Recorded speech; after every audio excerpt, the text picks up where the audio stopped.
I put up a post yesterday saying that just because the church says you don't have to fast on Sunday doesn't mean you should have the thing you gave up for Lent.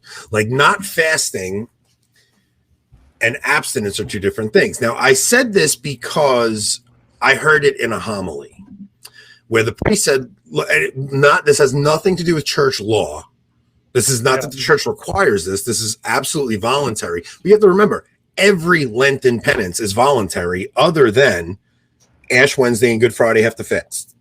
And then abstinence on Fridays during Lent. Yeah, right.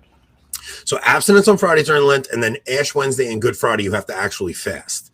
So those are the only rules the church has. So everything beyond that is voluntary.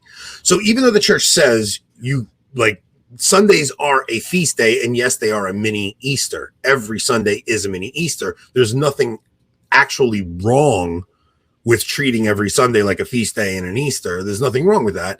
My point was, if you're going to give something up, like I gave up alcohol. One of the things I gave up was alcohol. I am giving up alcohol for the entirety of Lent. If I give up alcohol and then on Sundays I have wine or something and I drink on Sundays, I don't consider that a 40-day fast. I mean, I know technically it is because you're fasting 40 days, but you're really doing 6 fasts of 6 days or something. Well, not fast so much as penance. It's not a abstinence 46 day. Well, it's not because you're breaking it on a Sunday. So right. It's not look, when Jesus is in the desert fasting, does he go and stop and have a break and have water on the Sabbath and have food on the Sabbath? I would assume not.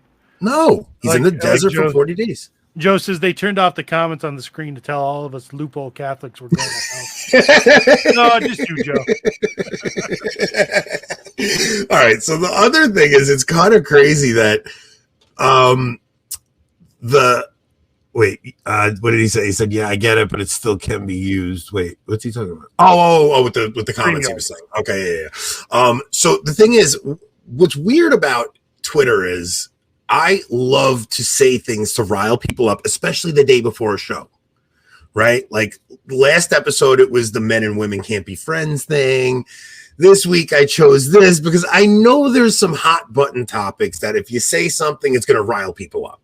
And it's good to get a little drama going before you do a show, and then you pick that as your show title and you go on with it. I never thought my friend Rick would take it so personally. Now, I'm gonna give you my personal opinion here. Rick is on bread and water for Lent. He's just hangry. Dude, this guy is grouchy. Like, brutally grouchy. So he was very civil on Twitter, and then him and I had a text thread after, like, outside of Twitter. He texted you? Oh, dude, he was mad. Like, legit mad. He's like, "You're being a freaking Pharisee. Don't tell me with this purity spiral and crap that I'm doing something wrong." I'm like, whoa, holy cow, is not at all what I meant to do. But you two are both like from the Northeast. That's basically just him saying, "Hi, how are you?" Yeah, but dude, he put me in my place. That's someone can. He put me in my place.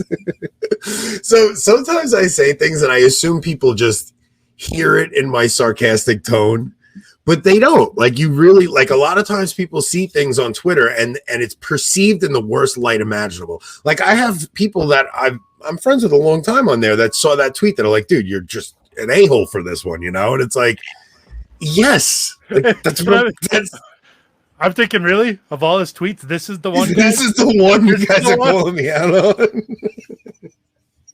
Look, my thing is, last Lent, I went vegan for Lent, and I gave up alcohol, right? And it was a little too hard for me. Like, it really was. I did not handle it well.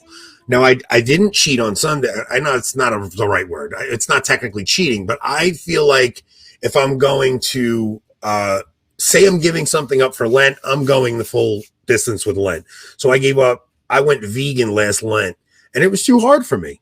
So this Lent, I toned it down a little, and I said, okay, I'm going to do vegan, but I'm going to have I give up dairy, bread, alcohol, and eggs. Right. So, but right. I can't have meat on Wednesdays and Fridays. I was going to say, I know you were giving up meat some days. Just Wednesdays and Fridays. So basically I'm having a grilled chicken and salad because last Lent I didn't have any protein coming in and it was really hard to function without protein. Like it's very hard to get protein on a vegan diet. It's really not easy. I would assume CDMC Hugh is Connor. Connor, we decided to reschedule Jeremy because we weren't sure how well this is going to work, how we were going to. Yeah, if I knew we were going to have 46 live viewers, I would have had him on still. This is crazy for Rumble. We used to get 2 viewers on the old videos we put up on Rumble. Yeah, like we had 11 subscribers before tonight's show. Let me just see how many subscribers we have now.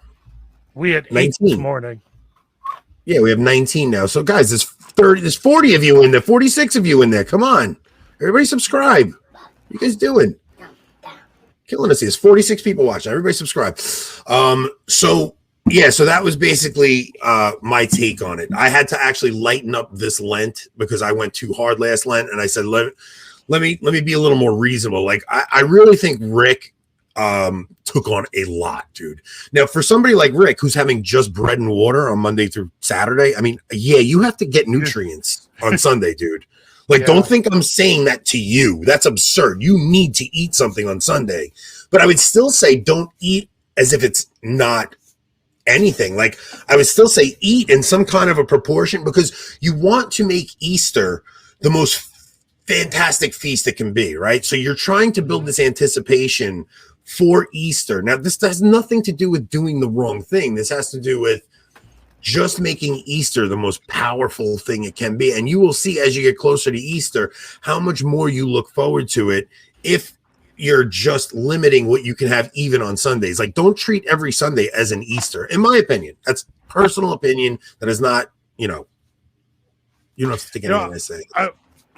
I'm wondering if, so we have a lot of people watching, but the live chat is quite a bit calmer. I don't know much about like Rumble. I wonder if like their mobile app doesn't do live chat. What if you have to be on the computer, Or if some of those views are from Twitter. No, Rumble wouldn't show that. Oh, that's right. Yeah. Rumble's not connected to Twitter. It's just, so I don't know, but. Yeah, the chat does seem a lot lighter than usual. Usually the chat is fiery. You know what I did for penance tonight? What? So I'm doing, no meat throughout Lent. I cooked up 2 ribeyes for Hope. With her being that is a penance, man. Yeah. That's a penance. She's slightly anemic, so she needs all the iron. Yeah. So cooked up 2 ribeyes for her. Yeah, so like tonight before I came on, I was humming, "Oh, I wish I had a beer," or something like that. And my wife looks over at me and she goes, "Are you freaking kidding me?" I'm like, "Why?" She's like, "I haven't like even thought about a beer in so long because we haven't drank since Valentine's Day."